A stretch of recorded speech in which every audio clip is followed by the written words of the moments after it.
Assalamualaikum warahmatullahi wabarakatuh.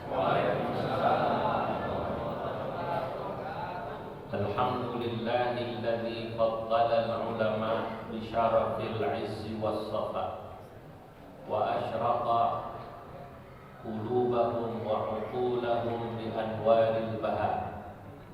Wassalatu wassalam ala sayyidina wa habibina wa syafi'ina wa maulana Muhammadin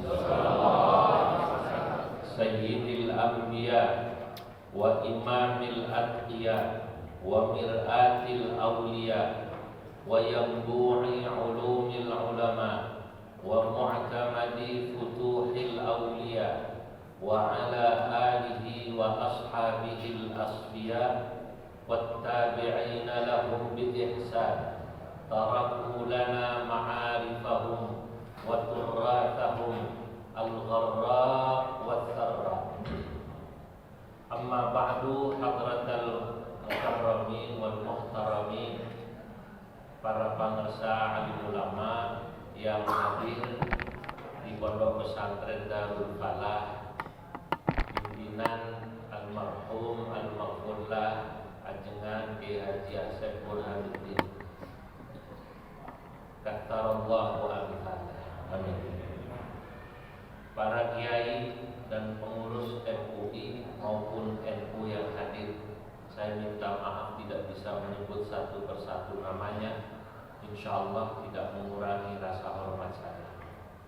Alhamdulillah, persis jam 2 kurang 5 menit saya tadi sampai sini dari Cipulus. Kata orang Cipulus, Ciampelas deket paling 40 menit. Ternyata 40 menit dari keluar tol.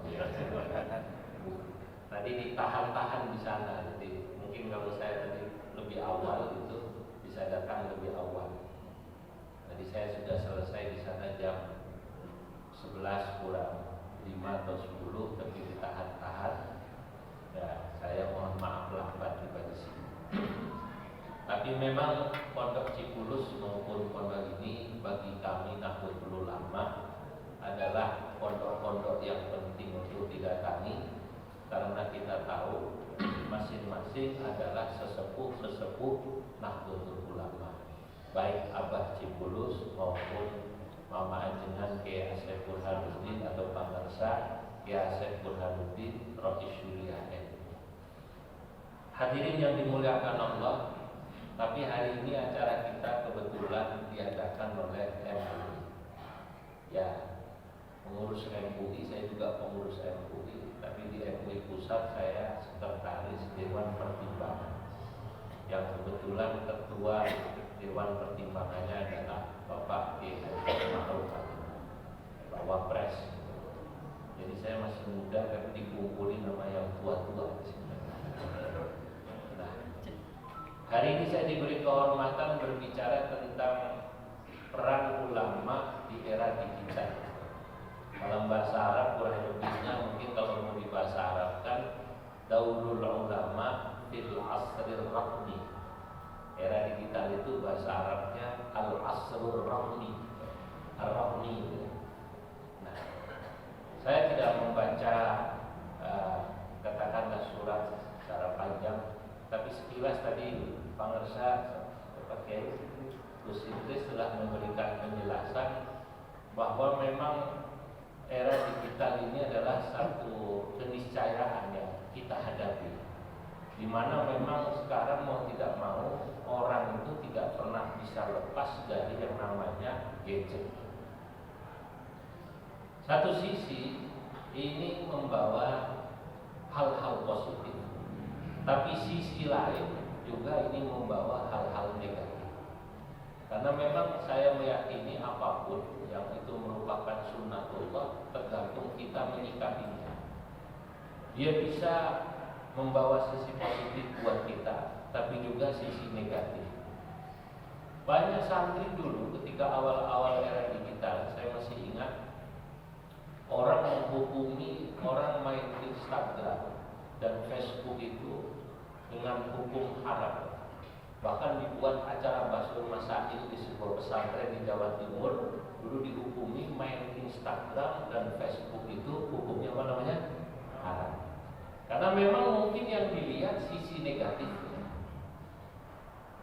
Ya tidak salah, karena memang waktu itu mungkin orang belum mengerti bagaimana mengambil sisi positif daripada katakanlah dunia digital. Karena kita memang terbiasa dengan hal-hal yang langsung, tidak digital ini dalam dunia maya. Dan dalam tradisi keilmuan, persis Kiai tadi sampaikan, khusus memang kita baru dikatakan mendapatkan syarat dari seseorang kalau kita sudah pernah bertemu ngaji langsung. Sementara dunia digital tidak pernah bisa bertemu langsung. Saya ingat seorang ulama bernama Imam Asy-Syatibi dalam kitabnya yang berjudul Al-Muwafaqah. Ini salah satu kitab usul fikih model yang paling banyak dikutip ya. Dan saya juga mengutip kitab Al-Muwafaqah dalam kemudian kitab yang saya tulis kitab dalam bahasa Arab. Kitab saya pertama saya tulis Al-Fatwa wa ma la yanbaghi lil mutafaqqihi jahil. Yabhat wa yatanawal 'an at-tatbiqatil usuliyah fil fatawa al-Indonesia. Ini maksud ngerti apa? Ini kita kurang lebih membahas tentang terapan teori usul fikih dalam fatwa-fatwa yang dikeluarkan oleh ulama Indonesia, syakhsiyatan wa institusionaliyatan. Baik secara pribadi maupun secara institusi, baik MUI, MU maupun Muhammadiyah. Saya tulis di sini. Ini bagian daripada pengalaman saya tahun 2010 diminta oleh guru, yakni Al-Mahfudlah Bahasa Al-Mahfud menjadi ketua LBN PBNU. Saya 2010 sampai 2015 ketua LBN PBNU, Lembaga Basul Masail. Kalau di Muhammadiyah Majelis Tarjih. Barangkali ada saudara-saudara di Muhammadiyah ada di sini. Hadir? Ada yang hadir kan? Kalau di Persis saya namanya apa? Dewan Hizbah. Nah, 10 tahun di sana saya geser ke Khatib Suriah, tapi saya juga di MUI adalah komisi fatwa. Saya memperhatikan betul bagaimana ulama-ulama kita berfatwa. Yang beliau itu berfatwa tidak hanya qauli, berfatwa itu mengikuti para ulama, yakni bermadzhabnya itu tidak hanya qauli tapi juga manhaj. Kita mengikuti Imam Syafi'i itu tidak hanya pandangannya langsung, tapi juga manhajnya. Bagaimana manhaj Imam Syafi'i atau Imam Malik, Imam Ahmad bin Hanbal dan Imam Abu Hanifah dalam berfatwa. Saya tulis itu. Nah, dalam tradisi keilmuan kita tahu bahwa kata Imam Syatibi yang pandangannya banyak terkutip dalam kitab saya mengatakan kana ilmu fi suduril rijal. Ilmu itu dulu adanya di hati para ulama. Sebelum diketemukannya kertas, orang ngaji itu diimla. Dan murid itu mengandalkan gobit daya hafal. Guru bilang apa dia mungkin langsung hafal. Mungkin karena waktu itu orangnya masih bersih-bersih, warok-warok, jauh dari syubhat-syubhat, gak begitu dekat sama wali kota dan bupati, gak begitu dekat sama gubernur dan anggota dewan, gak pernah jadi tim ses. Jadi kalau gurunya ngajar, itu langsung masuk. Itu namanya Gobit Sadr.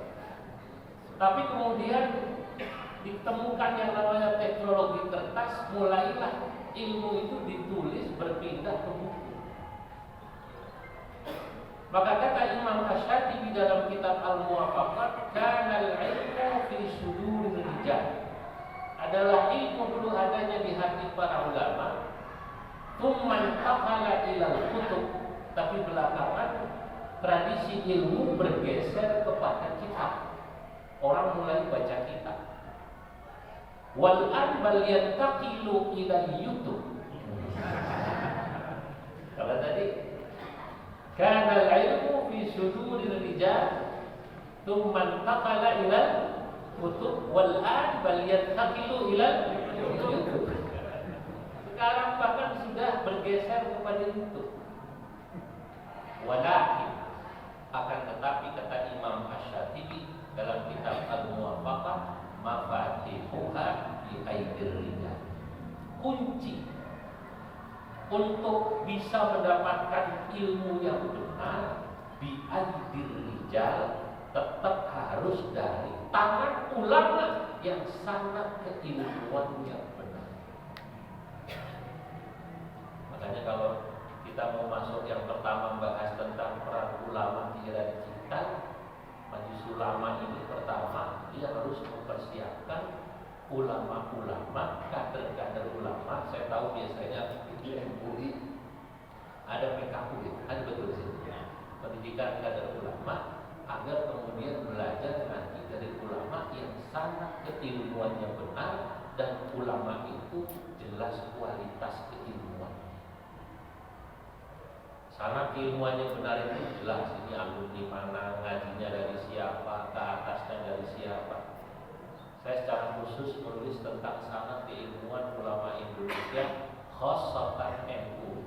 Dalam buku saya ketiga ini saya beri nama Tuhfatul Qasi. Tuhfatul Qasi fi tarjamat Syekh Muhammad Nawawi Al-Baghdadi. Tuhfatul Qasi Baghdadi fi tarjamat Syekh Muhammad Nawawi Al-Baghdadi.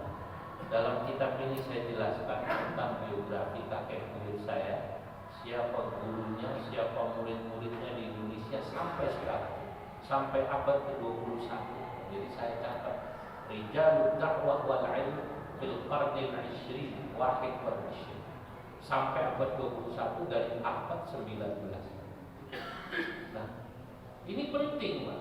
Karena sekarang banyak orang yang sangat keilmuannya nggak jelas.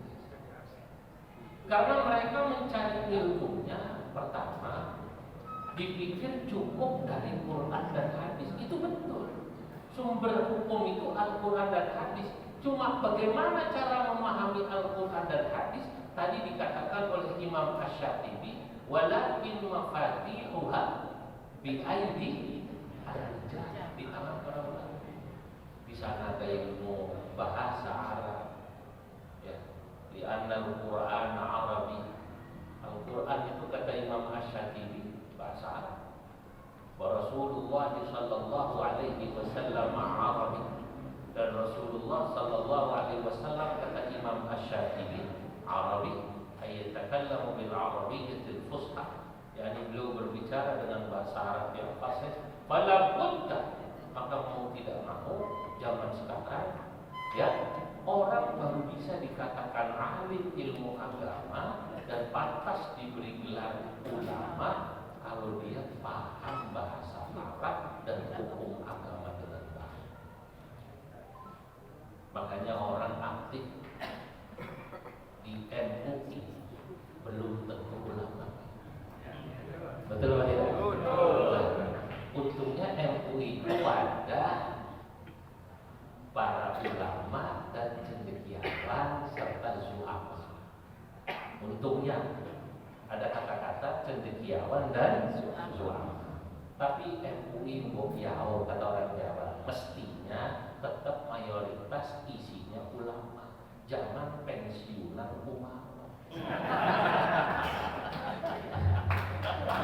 Sebab ada juga MUI itu dipelesetin, MUI mantan umaro Indonesia.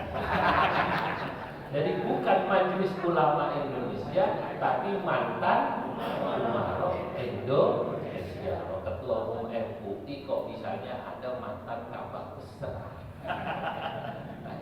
Alasannya apa? Alasannya pinter bikin proposal. Nah ini kalau MUI-nya semacam ini, Minal ngenesin ini.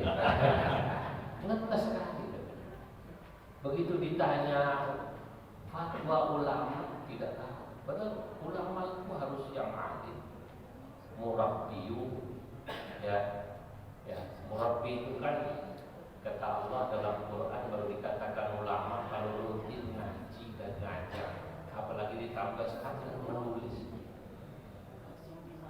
Walakin kunu rabbaniyina bima kuntum tu'allimunal kitab.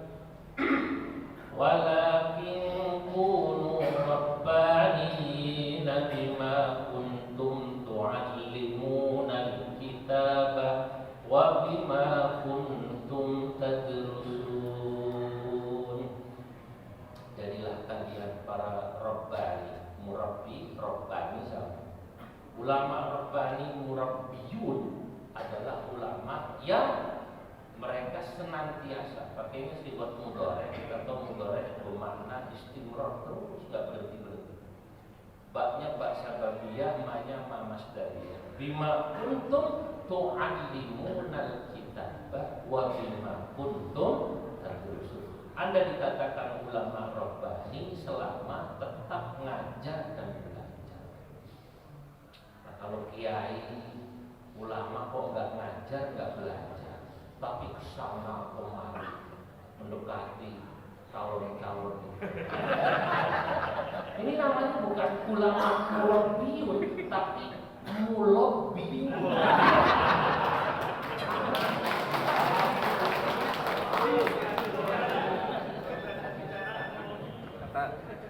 Jadi bukan murabbiyun, tapi apa tadi? Mulabbiyun.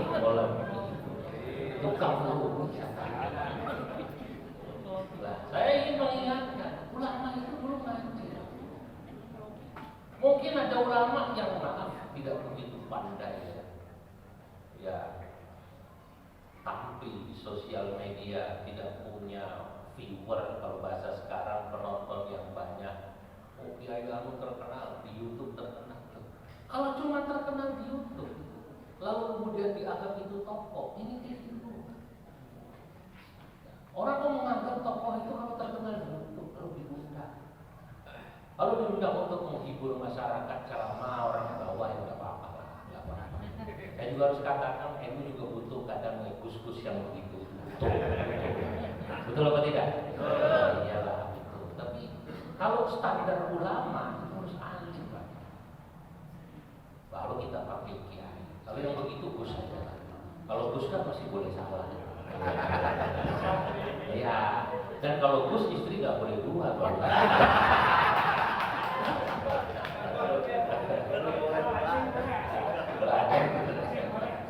Nah ini. Nah kalau ukuran ulama katanya semacam itu terkenal, viewernya banyak, pengikutnya banyak, lalu jadi YouTuber,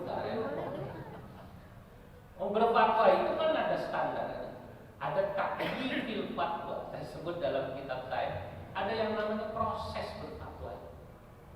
Itulah kenapa bedanya seorang mufti dengan seorang faqih. Orang faqih itu katanya syaratnya dia mengerti hukum syariat dan dalil hukum, itu cukup disebut faqih. Tapi mufti labudda mau tidak mau harus ada tambah syarat satu. Labudda min ma'rifatil waqi', dia harus ngerti kondisi yang terjadi. Dia ngerti dalil, ngerti hukum, ngerti apa yang terjadi.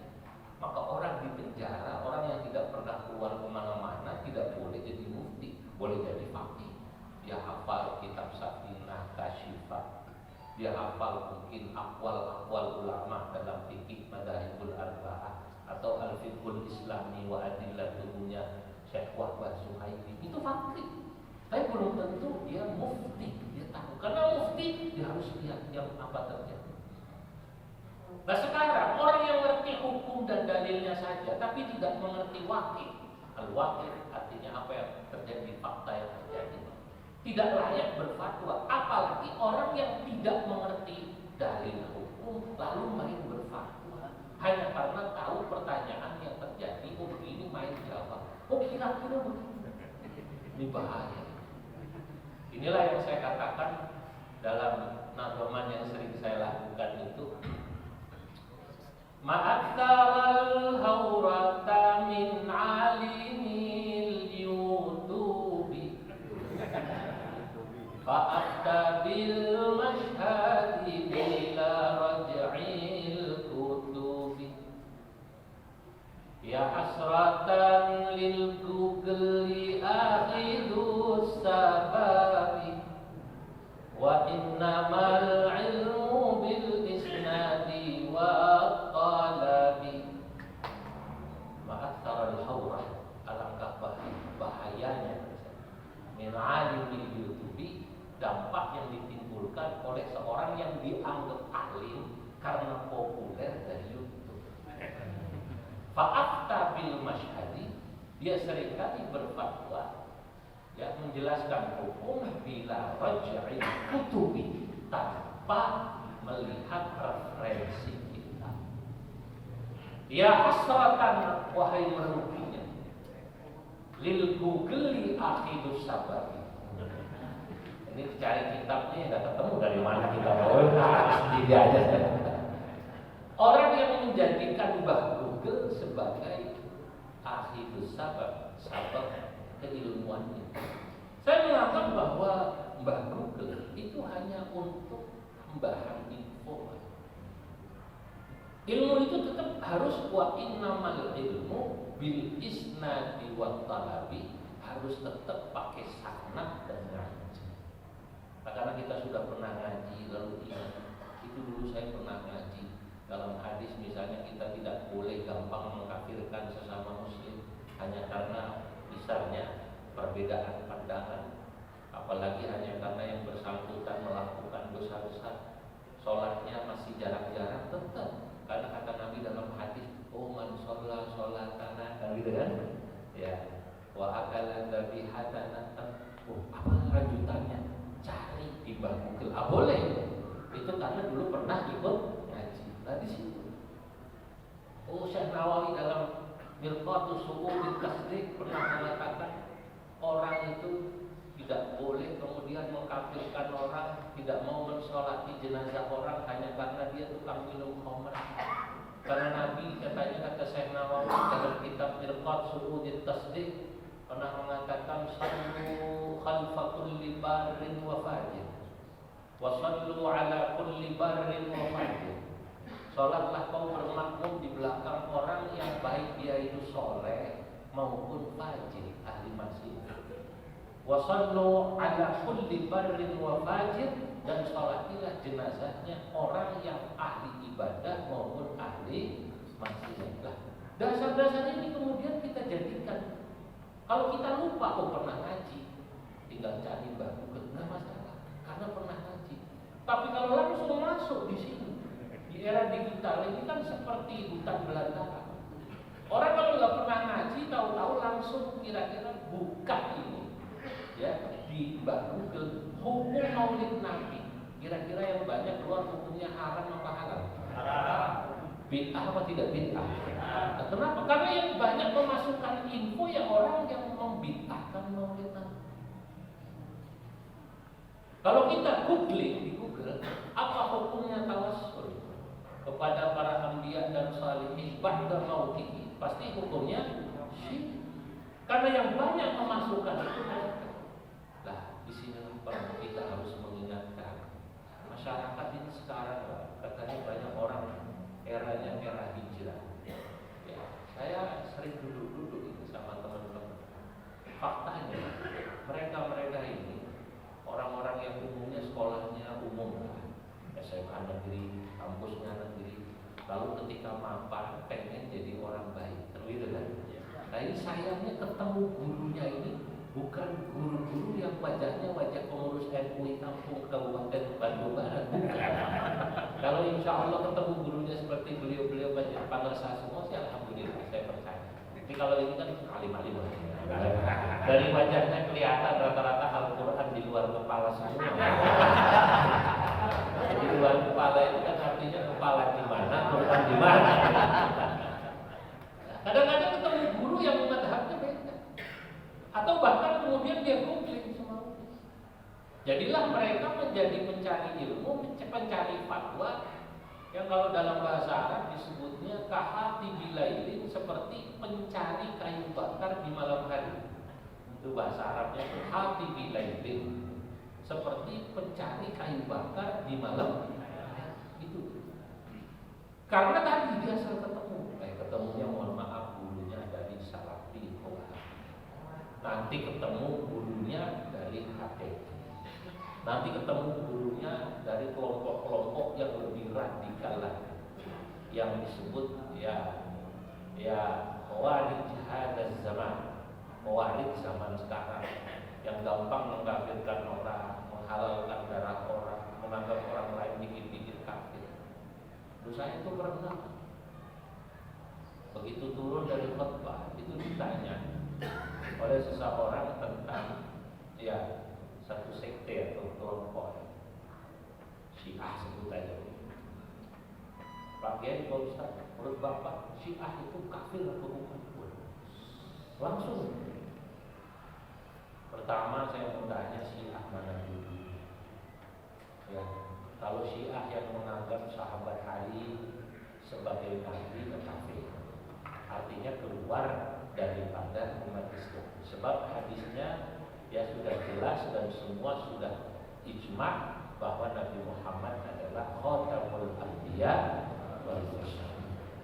Tapi nanti kalau Syiah yang lain yang hanya menganggap sahabat Ali sebagai wali yang maksum, itu nanti ulama sejak dulu karena setahu saya sampai sekarang saya baru pulang dari umroh hari Ahad kemarin, lalu saya bertemu dengan Sekjen Akademi Fikih Internasional, Al-Aminul Am di Majma'il Fiqh Islami, kantornya di Jeddah. Namanya Syekh Kutub Mustafa Salim, asalnya dari Afrika, ini orang alim, menulis kitab juga beliau Mustalahat Usul Fikih atau Mu'jam Usul Fikih yang alim. Saya diajak muter teman saya waktu itu, saya pergi dengan beliau bareng ke Afghanistan kurang lebih seminggu, bertemu dengan ulama-ulama Afghanistan. Ini pun Afghanistan, jangan kiai orang. Saya bertemu dengan menterinya sendiri. Ada menteri yang kami temui di Afghanistan, salah satunya Menteri Pertambangan dan Perminyakan, Wazirul Ma'dan atau Ma'adin wal Petrol. Ini Menteri Pertambangan mensyarahi Sahih Bukhari 8 jilid.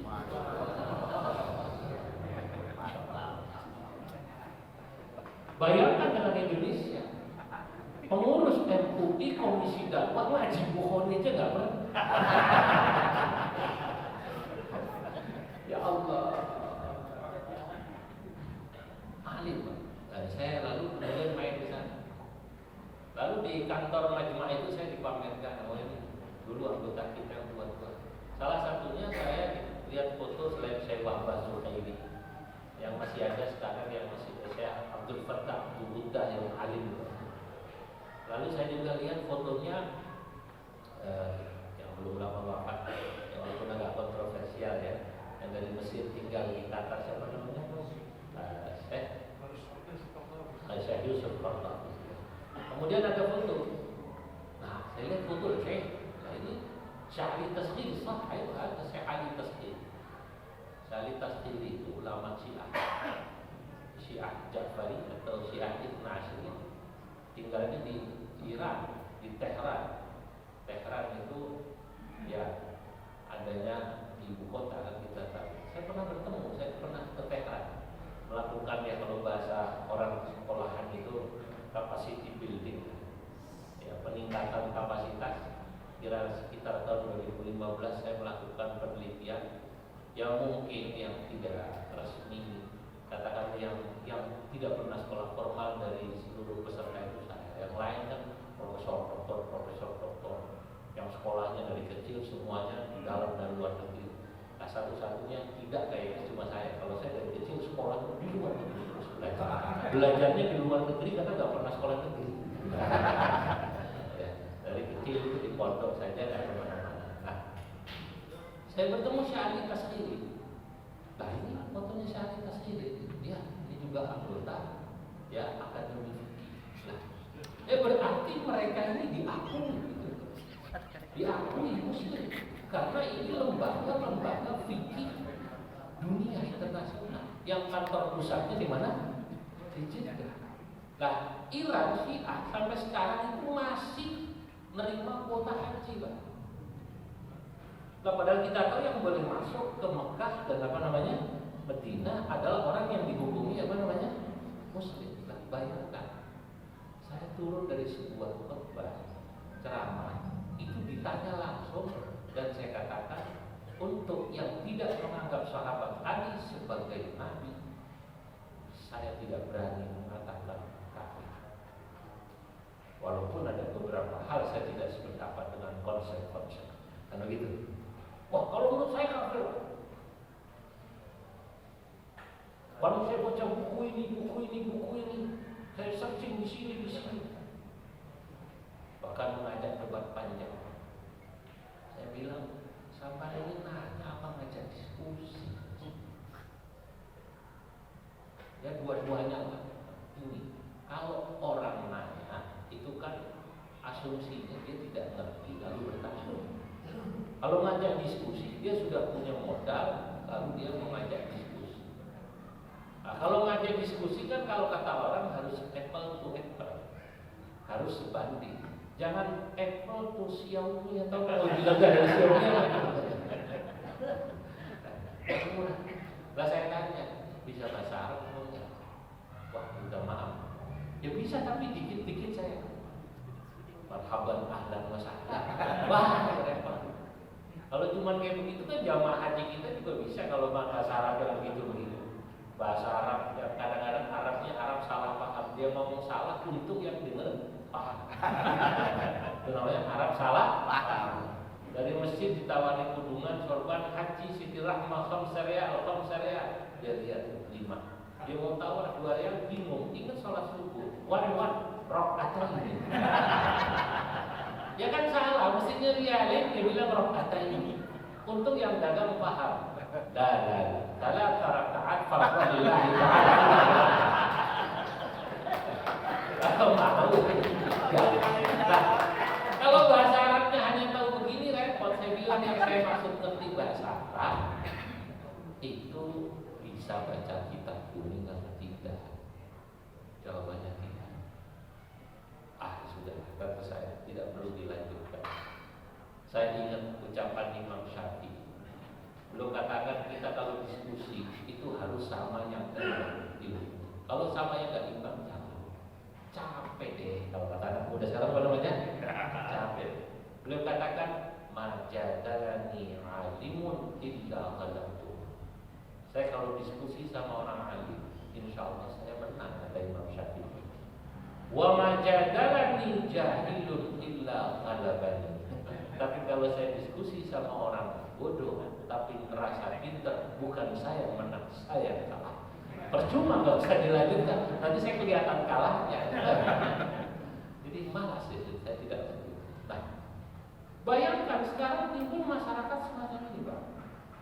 Yang bahasa Arabnya pas-pasan, ambil hanya tadi dari dunia digital yang sangat rawan seperti itu dan belantara.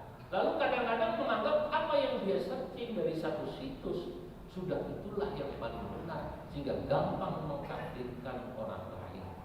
Dia nggak ngerti ilmu ushul fikih sama sekali. Kenapa ada perbedaan pendapat dalam masalah-masalah ijtihadiyah? Kenapa ulama sepakat dalam masalah-masalah yang penting? Itu kan mereka tidak tahu. Bagaimana hukum itu bergeser dari satu masa ke masa lain, bukan karena bergeser masanya, tapi yang bergeser itu ikhlas. Dalam satu syair saya katakan begini, ya. Da'i jumuda fin nususi wa'laman taghayyural hukmi alladhi marra zaman. Da'i jumuda fin nususi wa'laman taghayyural hukmi alladhi marra zaman. Wal hukmu dawruhul ilal wujudanau hadban wa la taqbal ta'assufan rawahu.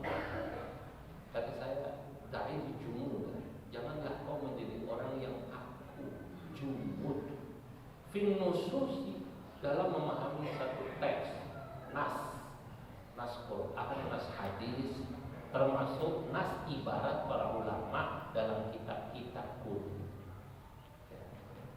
Wa'laman, ketahuilah olehmu taghayyurul hukmi, akan adanya perubahan apa namanya? Hukum alladzi marra zaman, karena memang zamannya berubah, bukan zamannya sesungguhnya yang berubah. Nanti kata para ulama fikih, yang berubah uruf masyarakat berubah, yang kemudian membuat ilat hukum berubah. Wal hukmu dawruhul ilal wujudana. Saya suka bersyair supaya gampang dihafal begitu, Pak. Kalau yang umum kan al hukmu yaduru ma'a illatihi wa wujudatihi. Ma'a illatihi wujudan wa adaman. Kalau yang fatwa bayaran gimana dia itu ya? Kalau fatwa bayaran jadi al hukmu yaduru ma'a sulusi wa wujudatihi kasratan wa qillatan. Ini mau dihukumi apa katanya? Yang benar itu kan wujudan wa adaman ma'a illatihi. Saya buat wal hukmu dawruhul ilal wujudan adman wa la taqbal ta'assufan rawat. Orang harus tahu yang namanya membaca nas itu kenapa ulama dulu mengharamkan, kenapa membolehkan, kan harus tahu alasannya. Nah, pasti ada satu peristiwa. Jangankan kok sudah berubah jauh dari zaman katakanlah tahun 200 Hijriah ke tahun 1400 sekian Hijriah. Imam Abu Hanifah, saya baca dalam beberapa kitabnya, termasuk nanti Imam Syafi'i radhiyallahu anhu. Itu beliau Imam Abu Hanifah, saya kasih contoh. Pernah menghukumi satu masalah yang sama pertanyaannya, tapi dalam tempo yang tidak lama hukumnya berbeda. Imam Abu Hanifah pernah ditanya, hukumnya menyewakan tanah wakaf. Fa'ajaba, maka pada masa pertama dijawab, beliau katakan boleh. Tidak lama kemudian ditanya lagi, tak bergeser setahun atau berapa lama. Hukum yang sama. Beliau kemudian mengatakan fa'ajaba bi'anillah, tidak boleh. Pada saat ditanya kenapa Imam Abu Hanifah mengatakan dulu boleh sekarang tidak boleh, Imam Abu Hanifah yang orang kampung bilangnya Imam Hanafi, yang nggak apa-apa, yang bahasa Arab ya bahasa Arab. Saya kalau ada orang benar Imam Abu Hanifah kalau madhab Hanafi jadi sifatnya madhab orang awam ya itu baru setengah ustaz. Kalau sudah di MUI ya mati. Kalau madhab Hanafi, kalau imam Abu Hanifah. Kalau baru setengah ustaz atau apalagi santri bilang imam coba Hanafi, jangan disalahin, biar lo nggak ngerti bahasa Arab. Yang penting yang dengar paham, itu namanya bahasa Arab apa tadi ya? Orang Arab itu menghormati betul, maka saya nekat nulis kitab, saya itu kan produk asli pesantren Nusantara. Tadi kan sekolahnya di pondok saja, tidak pernah kuliah, tidak pernah apa, tapi saya nulis bahasa Arab. Ya, nanti saya biar orang lihat kualitas bahasa Arab santri Indonesia ya asli, genuine. Ya, ternyata ya mereka itu respect orang. Saya satu itu biar dia tahu saya hanya firlis majalah Sanawiyah, saya hanya tamatan Sanawiyah. Tak pernah kuliah, kalau tinggi tidak. Nah, panggil itu tuh jelas tuh dituktur. Saya bukan Anda alif Sanawi. Saya hanya santri tamatan Sanawiyah. Lah, tiga tuktur. Anda apa namanya? Bukan dokter. Kalau di sini honor kaos gitu ya. Dokter honor kaos. Nah, ternyata Imam Hanafi, kata orang setengah ustaz, yang sudah kiai ustaz, Imam apa tadi? Abu Hanifah itu mengatakan, dulu saya bolehkan menyewakan wakaf karena ulama masyarakat waktu itu amanah. Kalau mereka menyewa tanah wakaf setahun 2 tahun, ya dibalikin. Lalu begitu saya melihat takhayyural urfi. Jadi kalau katanya Ya, taghayyurul ahkam bi taghayyuri al-amkinati wal azmina, kan ada kaidah itu ya. Itu sebenarnya panjangnya taghayyurul ahkam bi taghayyuri urfil amkinati wal azmina. Itu ada kalimat huruf yang disimpan di orang Arab biasa begitu. Bukan zamannya yang berubah apa namanya? Hurufnya. Kata Imam Abu Hanifah, dulu orang amanah-amanah. Kalau mereka menyewa tanah wakaf setahun, jadi toko, dipakai buat apa, ya dikembalikan sesudah setahun. Sekarang tidak. Begitu nyewa setahun 2 tahun nggak dikembalikan, yang tidak selesai saja. Wabillahi taufiq wal wassalam. Imam Abu Hanifah sesungguhnya mengikuti ulama-ulama dan sahabat sebelumnya. Faqad su'ila Ibnu Abbas an mas'alatin wahidah an syakhsain. Sebab sahabat Ibnu Abbas pernah ditanya tentang satu masalah yang sama dari 2 orang yang berbeda. Faqala lahu ya Ibnu Abbas hal lil qatil min taubah. Faqala lahu al-awwal. Bertanya kepada sahabat Ibnu Abbas, hal lil qatil min taubah. Apakah orang yang membunuh itu masih bisa diterima taubatnya? Faqala la. Kata Imam Ibnu Abbas, enggak. Falamma sa'ala ar-rajul tsani as-su'al alladhi nafsu as-su'al al-awwal, tapi begitu orang kedua bertanya pertanyaan yang sama persis seperti orang pertama bertanya, fa'ajaba ayyul bil qatil. Muridnya bingung.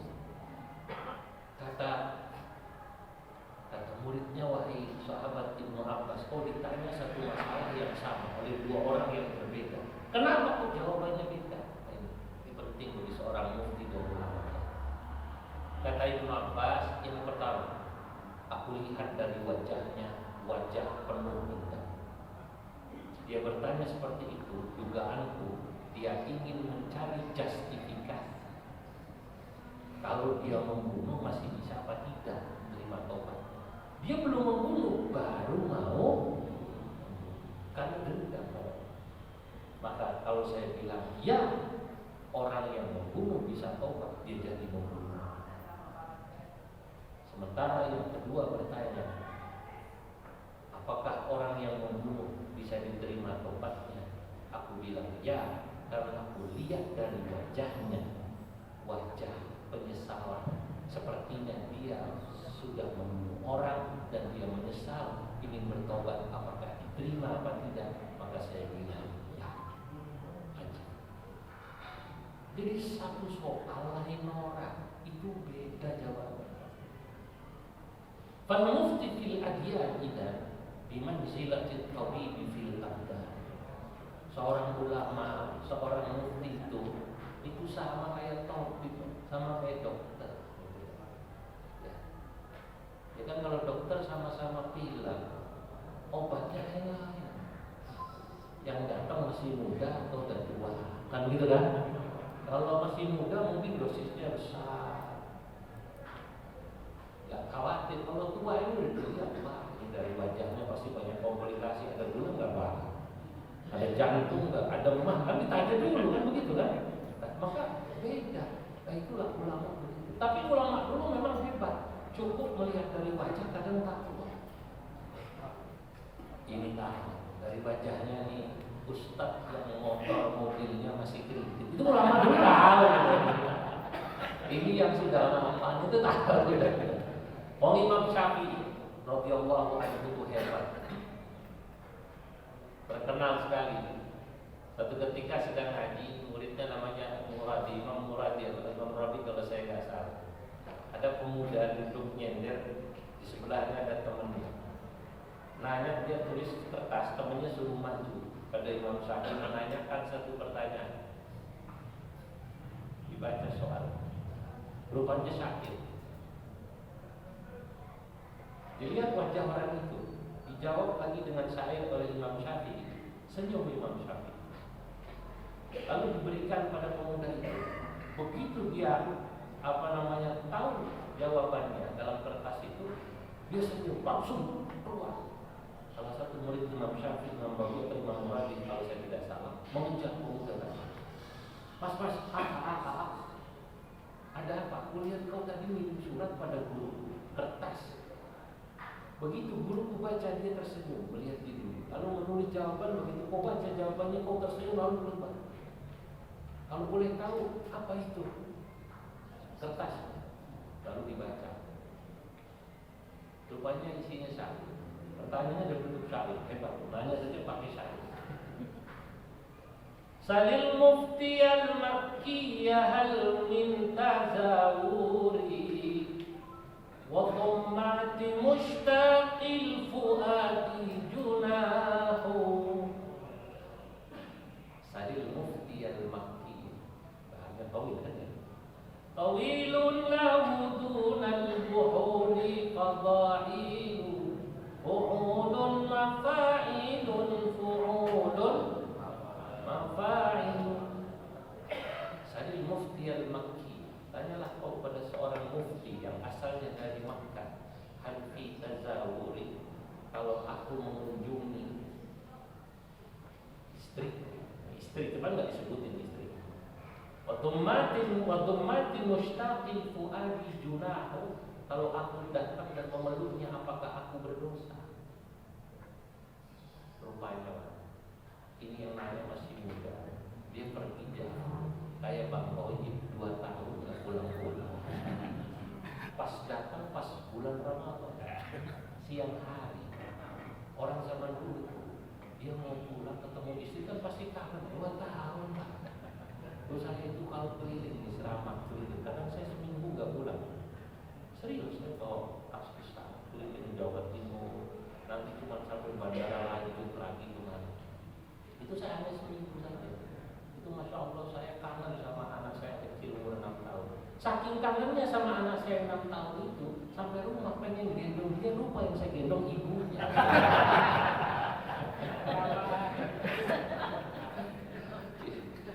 Nah ini 2 tahun Pak.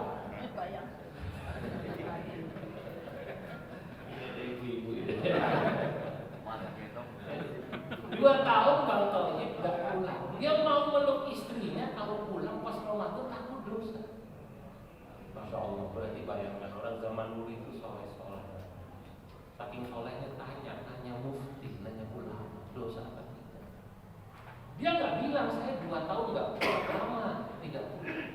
Tapi itu Imam Syafi'i cukup melihat wajahnya, tahu Bang Toyib. Hebat. Imam Syafi'i jawab pakai syair lagi. Ini tradisi ulama kita dulu itu. Bahwa ulama kita itu kalau ada masalah ditulis pakai syair, tanya pakai syair, dijawab pakai syair, murid aja kan. Baru ulama. MUI.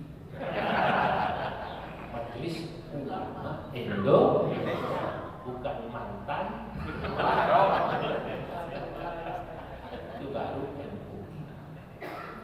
Kata Imam Syafi'i, dijawab pakai satu bait saja. Aqulu ma'adallahi ayyudhibat tuqa talasuqu akbadin bihin najirahu. Kata Imam Syafi'i, demi Allah, aqulu ma'adallah, Masya Allah, masa iya memeluk istri saja dosa? Tidak dosa. Silahkan kalau kau ingin memeluk istri, maka begitu aku pulang dia Pak. Ini salah satu kisah yang paling mengagumkan. Bagaimana ada orang nanya, begitu tanya detik, cukup lihat wajahnya. Bang Imam Syafi'i itu terkenal memiliki ilmu firasah.